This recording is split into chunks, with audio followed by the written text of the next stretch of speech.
পাক পাঞ্জাতন নবী আলী মা ফাতেমা ইমাম দুজন তাহারি চরণে আমার লাখো সালাম। দেশে সংখ্যাগরিষ্ঠ শ্রমিকের সংখ্যা এখনও কৃষিকাজে নিয়োজিত।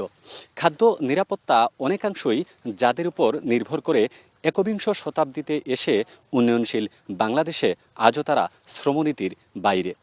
শ্রমঘণ্টার শিকলে আবদ্ধ না থাকা এই বিশাল জনগোষ্ঠী তাই যুগ যুগ ধরে বঞ্চিত হচ্ছেন রাষ্ট্রের অর্থনৈতিক, স্বাস্থ্য ও সামাজিক সুরক্ষা থেকে। পরে মাতায় আর পিঠা তাদের চরণে আমার লাখুটি সালাম। তাহিরপুরে শনির হাওরে 12 জন শ্রমিক ধান কাটায় ব্যস্ত। তারই একজন 60 রোশন আলী। পরনের পোশাকে বেশ কয়েক জায়গায় সেলাই দেয়া, চেহারায় ফুটে ওঠে দারিদ্রতার স্পষ্ট ছাপ।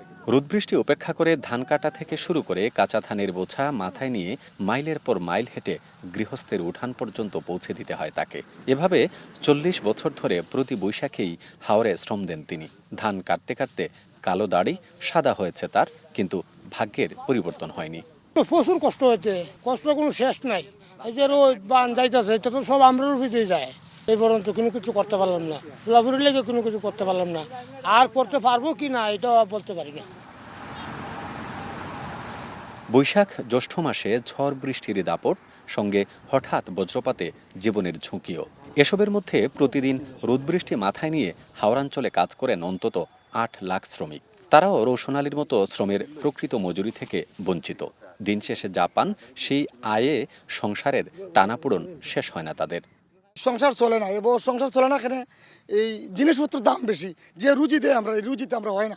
দিন আমরা 600 টাকা করে পাইলামই, 600 টাকা পাইলেই আমরা ওই বুড়া গীতা 600 টাকা করে পাইয়া 15 দিনে কি আমরা এর সারা বছরেরই হইব কুড়া হইব, হইতো না। আমরা মাত্র 600 টাকা পাই।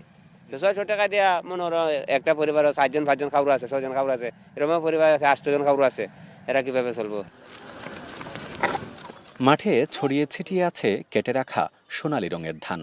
পুরুষের পাশাপাশি নারী শ্রমিকরাও কাজ করছেন সেখানে।